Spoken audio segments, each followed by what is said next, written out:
l'émission J'ai Renvers, bonsoir ou bonjour si vous regardez ce podcast de jour. J'ai Renvers, c'est l'émission des décideurs qui s'engagent pour la planète et aujourd'hui je suis avec un jeune décideur qui a fondé sa start-up qui est peut-être le Google vert, le futur Google vert européen. Start-up Hopcube avec Thomas Albisser. Bonjour Thomas. Bonjour.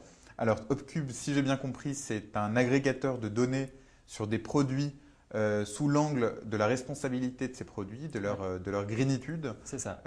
Est-ce que tu peux nous en dire plus? Oui, donc en fait, Hopcube, c'est un système qui permet d'obtenir des informations écologiques, même à plus large développement durable en fait, sur des produits ou des services sous la forme d'une note sur 10 synthétique. Et comment vous parvenez à partir de, si je vous dis couche Pampers ou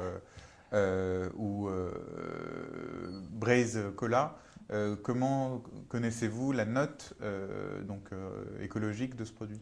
En fait, cette note, elle est basée sur différentes sources d'informations qui existent déjà, mais qui sont assez éparpillées en fait sur Internet. Que ce soit des labels, comme par exemple pour les produits électroniques, on connaît Energy Star, des associations aussi, comme par exemple Greenpeace, qui fait son classement des marques. Des produits bio, Voilà, des produits bio. Ils sanctionnent les produits qui contiennent des OGM, etc. Voilà, exactement. Donc c'est ce type d'informations qu'on va récupérer pour donner du coup une note complètement synthétique. Donc vous allez les récupérer de manière automatique ou vous avez des hordes de petites mains dans un pays lointain qui rendent toutes les données?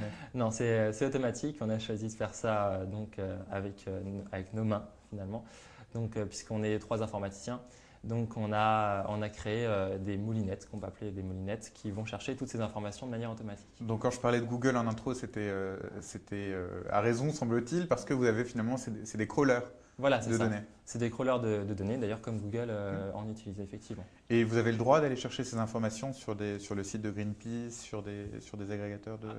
Vous parlez avec ces gens-là? Oui, en fait, justement, il y a certains qui sont en discussion, d'autres affichent clairement leur volonté de diffuser en fait, leurs informations, puisque ça va dans le sens du label, par exemple. Puisqu'on va dire qu'on a pris des informations, par exemple, d'Energy Star.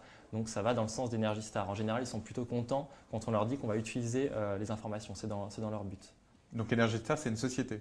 Voilà, c'est une société qui va donner ces informations là-dessus. D'accord, donc vous ne payez pas l'information que vous allez chercher chez eux? Non, on ne paye pas. Pour eux, c'est du marketing d'être affiché le plus possible. C'est ça. Par contre, il y a certaines autres sociétés qui font payer leurs données. Donc là aussi, c'est des sociétés normales qui donc, travaillent pour avoir ces informations. Ok, donc à partir de là, vous avez la note de mes couches et du Braze Cola. C'est ça. Moi, je cherche sur Internet performance écologique ou bien défaut écologique, enfin peu importe, du Braze Cola ou des couches, peu importe, de la marque. Je tombe chez vous et là, vous me dites, je tombe sur le site Hopcube ou bien je tombe chez un marchand, comment ça se passe? Alors, vous pouvez tomber sur le site Hopcube, mais notre volonté, c'est surtout de donner ces informations, enfin de vendre ces informations au site e-commerce. Et pour justement mettre ces informations écologiques dans les lieux de consommation habituels. Voilà. Donc je suis un e-commerçant, je manque de talent, je ne sais pas trop comment évaluer mes produits. Je vais aller chercher chez vous cette brique d'information pour mes consommateurs pour vendre plus et puis être capable de répondre à une demande croissante. Voilà, c'est ça. Aujourd'hui, il y a plus de 2/3 des Français qui veulent avoir cette information, mais très peu font l'effort d'aller sur des sites ou d'aller chercher eux-mêmes l'information. Voilà, l'information vient à eux grâce à Hopcube et grâce au site e-commerce. Donc vous jouez sur 2 tableaux finalement.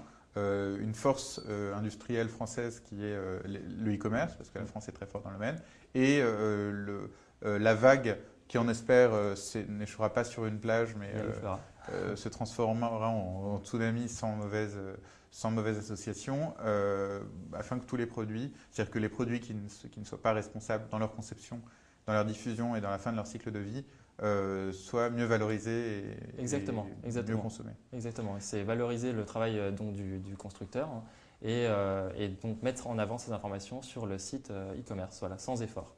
Donc c'est une superbe idée, j'imagine une très belle techno et une fabuleuse histoire que tu vas nous raconter. Donc tu as 2 associés? Voilà, c'est 2 associés. Et comment est né le projet?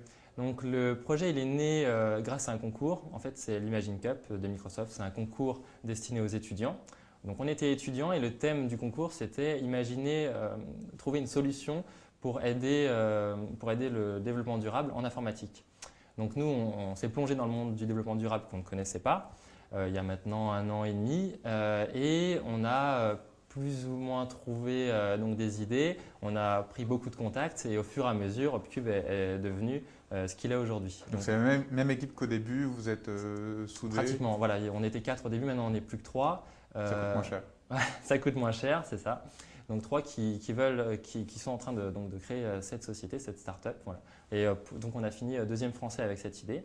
Et maintenant on continue l'histoire parce qu'on a envie d'aller au bout. Parce que vous y croyez. Est-ce que vous recherchez en particulier ça peut être des capitaux, ça peut être, je vais regretter de ne pas avoir fait 3 ou 4 exits et de ne pas pouvoir investir chez toi, ou bien des talents peut-être, des développeurs en plus, des commerciaux, des marketeurs. Oui, alors justement, en fait, on cherche évidemment des capitaux puisque ça va nous permettre de se lancer d'autant plus vite et également des compétences en interne, que ce soit des compétences de développement durable, mais aussi effectivement des compétences commerciales, marketing.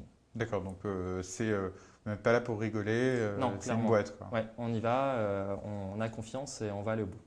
Très bien, eh bien, merci pour tout Thomas. La ressemblance avec Bill Gates, même physiquement, non, non. Mais en tout cas, c'est une superbe aventure. Peut-être une dernière question avant de clôturer, parce que ceux qui nous regardent sont en haleine. À part l'opportunité du concours, est-ce que toi, tu avais une fibre spécifique, écologique, et pour toi, ça a été une révélation, ça a été une opportunité? Ou bien est-ce que c'est en le faisant que c'est en traversant la route que tu as appris à traverser? Alors, j'ai une certaine attirance pour le monde du développement durable, mais c'est vrai qu'en tant qu'informaticien, je ne voyais vraiment pas ce que je pouvais faire dans ce monde-là. Et c'est par le concours justement qui m'a un peu forcé à aller vers ce monde du développement durable que j'ai vu qu'avec mes talents, avec nos talents en fait, on peut faire quelque chose. Donc voilà, c'est ça qui m'a donné envie d'aller plus loin. Donc la technologie comme levier d'amélioration pour peu qu'on tienne compte des grands principes du Green IT pour ne pas soi-même Évidemment. polluer. Merci pour tout Thomas. Merci à toi. Bonne chance à Upcube. Reviens nous dire dans quelques mois où vous en êtes dans votre courbe de croissance. Avec plaisir. Donc tu as lancé un appel, recherche de fonds, Ouais. business angel, fonds, FCPI, venture capitalist, tout le monde, Ouais. des talents commerciaux et techniques de développement durable. Voilà, c'est ça. Je te remercie bien et Merci. je vous dis à très bientôt sur Gérant Vert. À la semaine prochaine.